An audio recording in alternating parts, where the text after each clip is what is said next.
Personally, it's taken me, I've been an investor since 2009, and some of my friends are only just now looking at real estate. Even though I've been talking about it, probably boring everybody to death for the last, Yeah. 12 years, and people are still finally now starting to take some action. Yeah. So, but you did a really good job of converting some of your friends to take out, you're four different joint venture partners at least, Yeah. which is, phenomenal. Even though I've been touting the benefits of real estate for years, did a better job at converting them. I only have one joint venture partner on one property. That's it. Yeah. Well, the thing is, I think transitioning into, I wanted to understand more about finances and all that, and I got my mortgage license, and I realized that sometimes it may be better to use private money, and then you have less headaches in terms of always passing, discussing a project with somebody. At times, if you use the bar method, you'd do okay. You may not need to use a joint venture partner, especially if you're not intending to grow to 1,000 properties. Yeah. So I think the process that you go through is very important, and especially if you know the goal. What are your goals? If your goal is to only get 5 or 10, probably you don't need a joint venture. Okay, if you structure your finances well, okay, and you work with a good mortgage broker who can help you through the process. Yeah, because there's cheap money out there. I mean, even if it's 10%, it's still cheap if you are going to hold it for 2 or 3 months and then refinance, right? And get all your money and recycle the money. Right. So you changed your investment process to do that? So when you enter a property, you borrow privately? Yes, and then I fix it up, and then we refinance. Okay. Yeah. We're not doing the full gut, no. You just need to look at a property that has some value,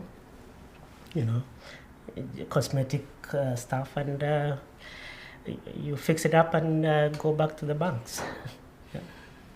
So then what would your renovation budget be then? 20 to 30,000. Okay, yeah. So very cosmetic. We're not getting super aggressive here. No. Kitchen, some paint, some floors, Yeah. appliances maybe. Yeah. Interesting. Yeah. And then how much are you able to extract then on the refinance? Well, really, it's not even a refinance. Sort of is. It's really fine. You get probably this one property we did.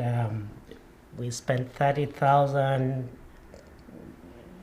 We got a lift of 80.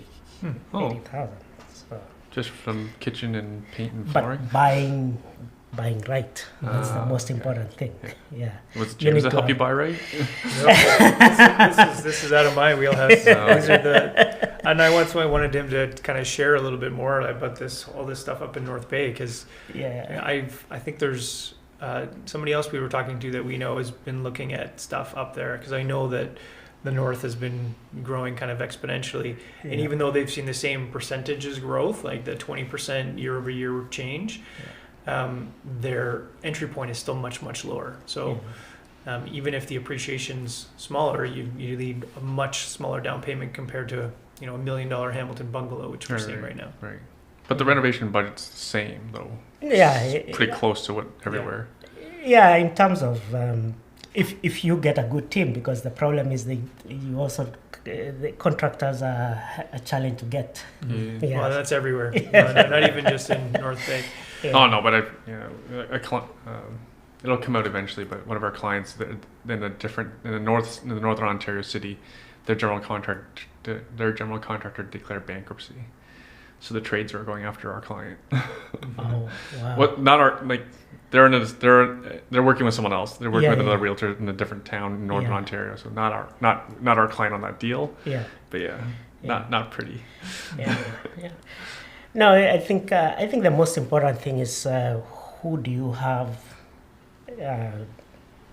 like for example, for the Northbay properties, it was more the property manager also handles the construction, the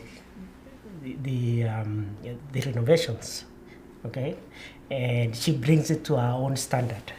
Because she's the one who is renting these houses, and she tells you, she's telling me, okay, if you buy this is how much I'm gonna rent it for. And she does it exactly. Wow. So I think having a team is key, and especially for the new people, because because how often you want to drive to North Bay? That's what I was asking. I think you said you've only seen the house once, right? Just once. How far is the drive? How far is your drive to 3 North hours. 3 hours. Bay? Each way. Yeah. Did you even get there today? Like, it snowed today. Yeah.